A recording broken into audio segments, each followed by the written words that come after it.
കഴിഞ്ഞ ദിവസം PSSC ചെയർമാൻ്റെ ശമ്പളം പ്രതിമാസം 2.26 ലക്ഷം രൂപയിൽ നിന്ന് 4 ലക്ഷം രൂപയാക്കി അംഗങ്ങളുടെ 3.75 ലക്ഷം രൂപയാക്കി വർദ്ധിപ്പിക്കുകയാണ് ഉണ്ടായത്.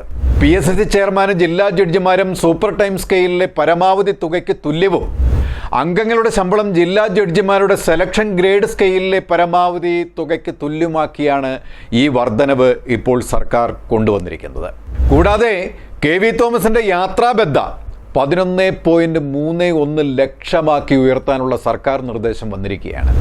ബുധനാഴ്ച ചേർന്ന സബ്ജക്റ്റ് കമ്മിറ്റി യോഗത്തിൽ തീരുമാനിക്കുകയായിരുന്നു KV തോമസിന് ഇപ്പോൾ 5 ലക്ഷം രൂപ യാത്രാബത്തയാണ് അനുവദിച്ചിരുന്നത്. എന്നാൽ ഇപ്പോൾ പുതിയ നീക്കമനുസരിച്ച് 11.31 ആയി ഉയർത്താനാണ് ആലോചന.